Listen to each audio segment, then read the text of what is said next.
Hello, I'm Gary. Here are 15 things that you can practice to improve your guitar soloing. Check out my creative guitar soloing course, link in the description down below. Number 1, know all the possible scales for the chord progression that you're soloing over. If you were playing over A minor, C, G, and E minor, then you'd be playing in the key of A minor. So you would want to be able to play the 5 patterns of the A minor pentatonic scale.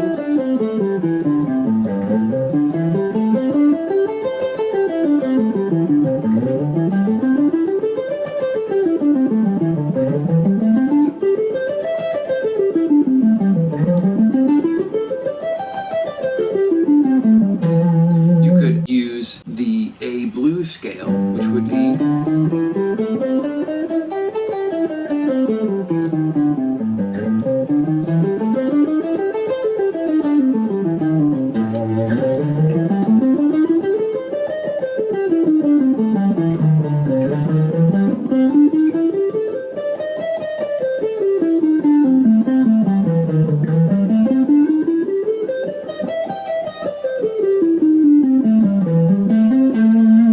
as well as the full A minor scale. The key of A minor shares the same notes with the key of C major. You would just view the 7 patterns of the C major scale, starting here on F, and then from G, starting from A, from B, C, and then D, and then here's E. This would give you all the possibilities that you can use for that key on the guitar neck. Number 2, know your arpeggios. If you're playing over a C major 7 chord or just a standard old C chord, you'd want the 4 inversions of a C major 7 arpeggio going across the neck. There are a few different ways to view this. The most straightforward approach would be to play the C major 7 arpeggio in 2 octaves in 4 positions. So there's from G, from B, from C, and then from E. This will give you 4 different places on the fretboard where you could use the chord tones over that chord. Of course, you want to eventually be able to do this on any chord type, which is going to help you to really know the neck and give you all the possibilities, and you can use this with all the possible scales that you would use for whatever chords you're soloing over. Number 3, vibrato. You can add a lot of vocal type feeling, emotion, and effects onto your single note playing when you're trying to play a solo by simply adding a nice, slow, wide vibrato onto your notes. For example, A minor pentatonic scale,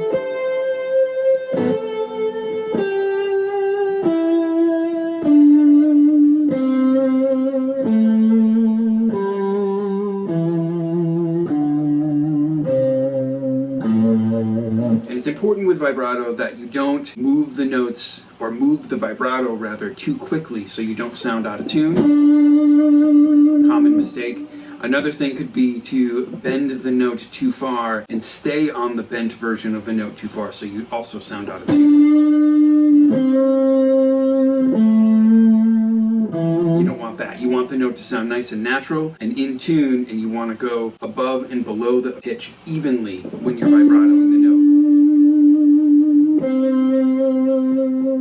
And of course, you can vary the amount of vibrato and the width of the vibrato depending on the intensity that you want to give off. More subtle, and then more extreme.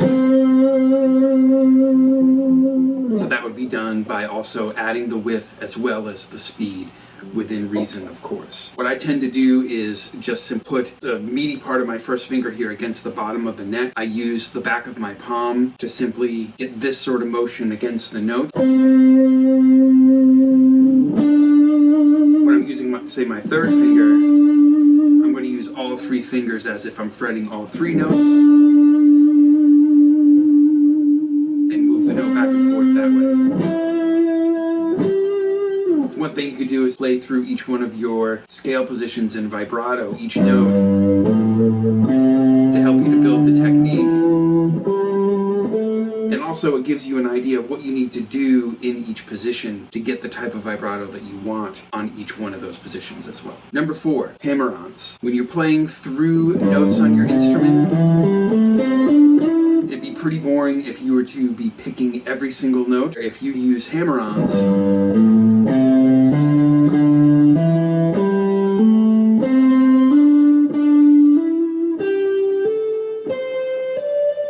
this gives you a varying dynamic from one note to the next, so everything doesn't sound so even.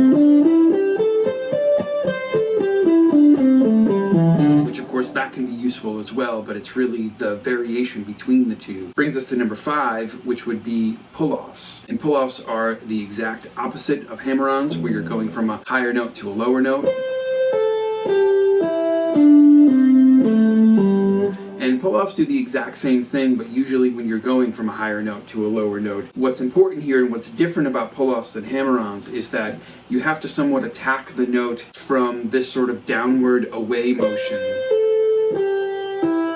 Where when you're doing a hammer-on, you pick the note, then you simply place the finger down, and that usually gets the note to ring. Where when you're doing a pull-off, you have to kind of attack the note as you're pulling away from it.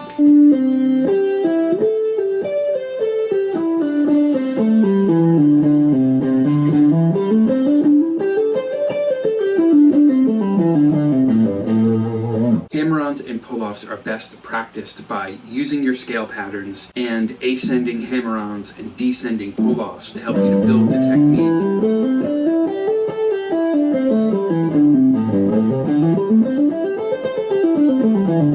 The common mistake that's made that you want to avoid, not keeping the rhythm even. It ends up sounding more like a slur, where you want to keep the same rhythm that you would be playing as if you were to be picking the notes. So a good way to practice that is to simply go back and forth, picking the notes,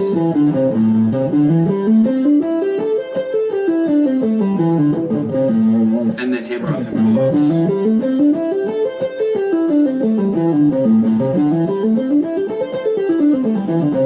Number 6, sliding in and out of notes. This gives you a similar effect to hammer-ons and pull-offs, but you get this sort of glissando effect because you're sliding in between the notes, rather than just moving from one note to the next. It's also a very vocal-like quality.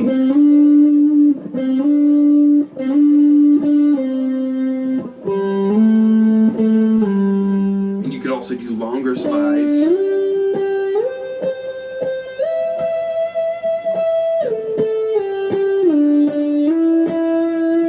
Few different ways of practicing this, which would just be exactly what I'm doing, going through the scales one string at a time. You could also do this in between the same positions, like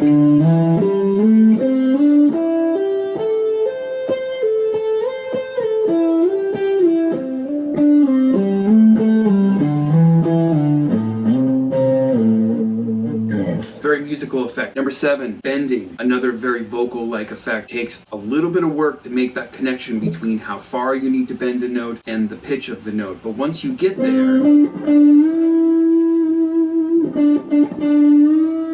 it's a very smooth and beautiful way of switching between different notes.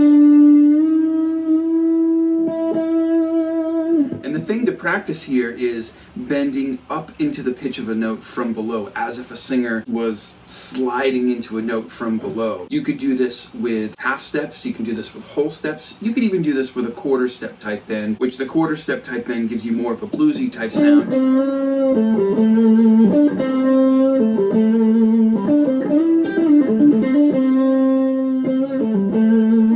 Which is something that's unique to a stringed instrument. You can't do that on a piano necessarily. You can't get the in-between notes because you can't bend the string on a piano. But with guitar, or many other stringed instruments, you can bend into this note from a half step below, say this E note, or you could bend into it from a whole step below, or you could bend to it into it from a whole step below.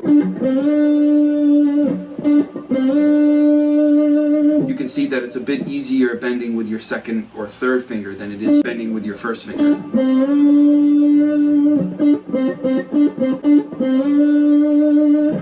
So one thing that you could do is go through each one of your scale patterns and practice bending, first starting with half steps. You can play the note, bend into it. Play the note, bend into it.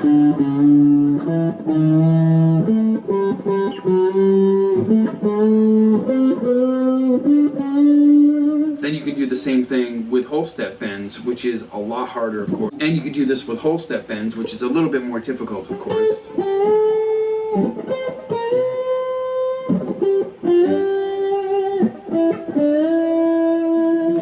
But very effective if you can practice nailing that pitch from below. Number 8, raking into strings.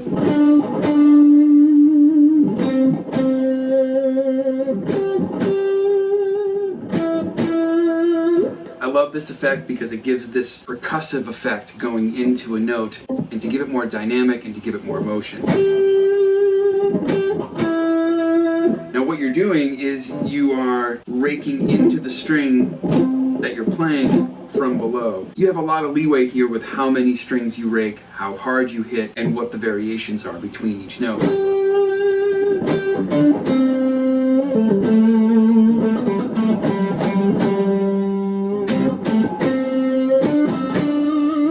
And I'm also muting, to get that sound, I'm muting with this part of my hand as well as this part of my hand to get the notes to only ring when I want them to. Because you obviously don't want those notes ringing when you're trying to get a single note rake like this.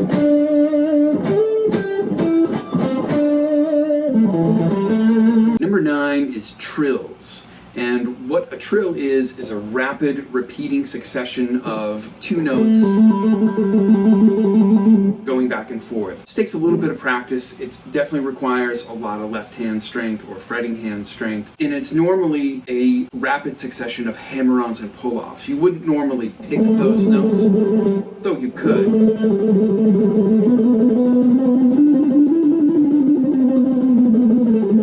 I think it's more commonly done just to simply pick the first note and let the fretting hand do the rest of the work to get the note to ring.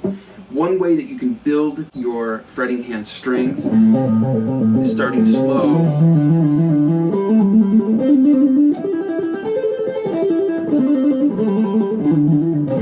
and just going back and forth between each note, trying to get that rapid succession of notes going back and forth. Number 10, tap harmonics. So what you would do here is simply play a note, and you'd go 12 frets higher and tap on the fret to get that harmonic to ring.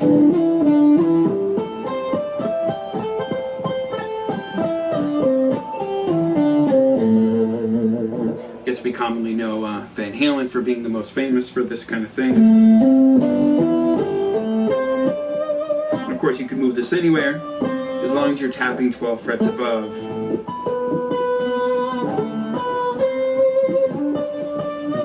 So it just takes a little practice getting used to keeping that distance between the note that you're fretting and the note that you're tapping. But once you get that,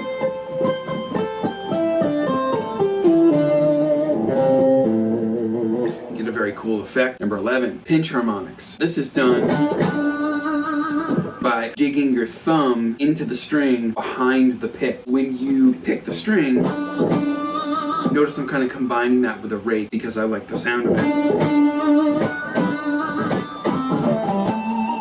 And what's happening there is as I dig into the string, I follow through with my thumb. And usually you can get the better pinched harmonics on the spots where you would get normal harmonics as well.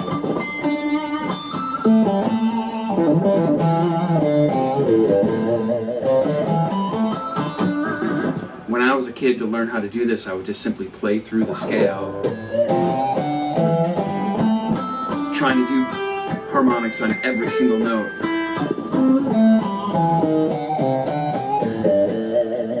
It's usually easier accomplished when you're using your lead pickup as well as a little bit of gain to bring out the high end of those harmonics.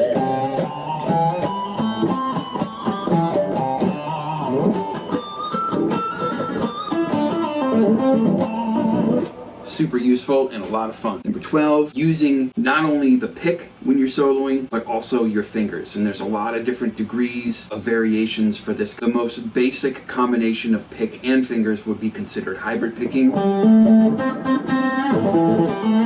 this is where I'm holding the pick normal and using my second and third finger on my picking hand. And I'm essentially just picking through the notes in the scale to get the sort of more of a slap type sound. That would be one degree, which you also could do that for chord type things, which of course you could use that for soloing.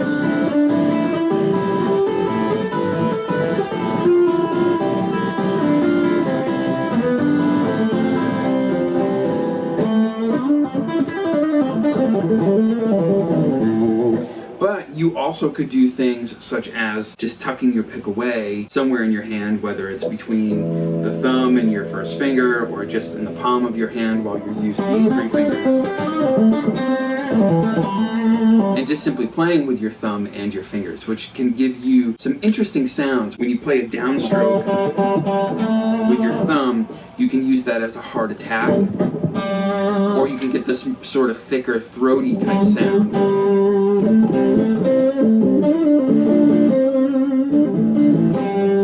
You also could take the nail part of your fingers and kind of attack the strings.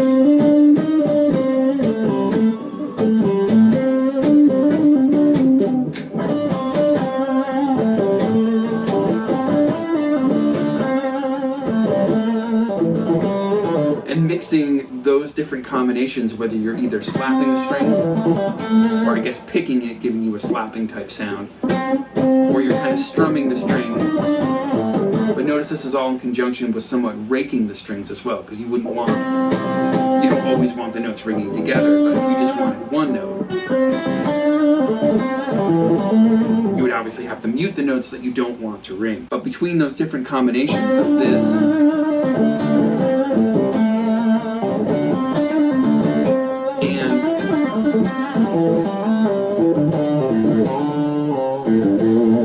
it gives you a chance to explore a lot of different sonic possibilities rather than only picking the note with the pick. It gives you a lot of variation and a lot of different types of sounds while you're trying to put your solos together. Number 13, volume swells. This is when you would pick the note with your volume off and then slowly turn the volume on. Essentially what this does is gets rid of the attack as you're going into each note.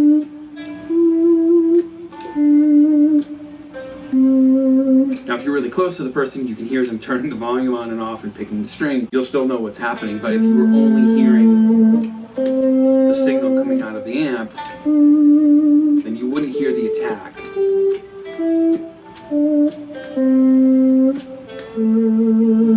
It's a super cool sound. Taking the attack away like that gives this vibey, ambient type feel to the notes that you play. This can be done with chords as well.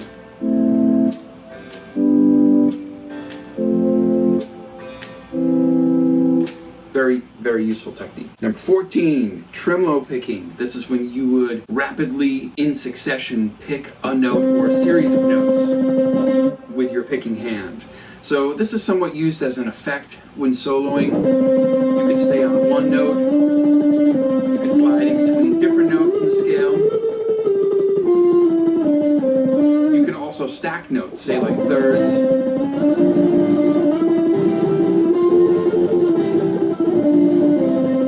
I feel like we've all heard every guitar player do this. This is somewhat different than what I view as like a speed picking thing, because when you're speed picking or using strict alternate picking, you usually have one note for every pick attack and you're strictly alternate picking, or I suppose you could economy pick that as well. In this case, this is more of a loose, constant repeating on one note, which can be done in groupings of 2, 4, 6, 8, and so on. But in my eyes, it's a different technique and a different effect.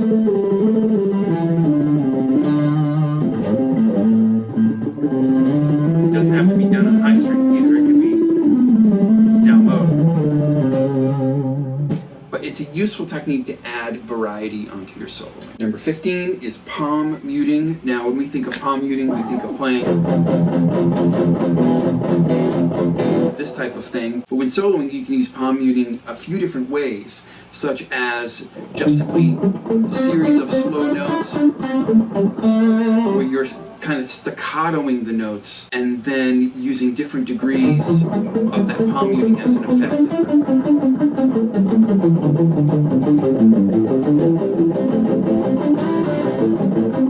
Even when you're doing double stops, for whatever reason, it feels like you're playing in a more staccato fashion when you're using a series of downstrokes as well.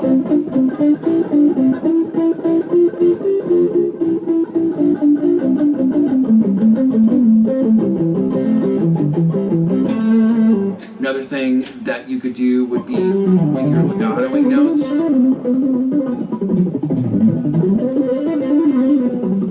You could palm mute the notes for that kind of effect.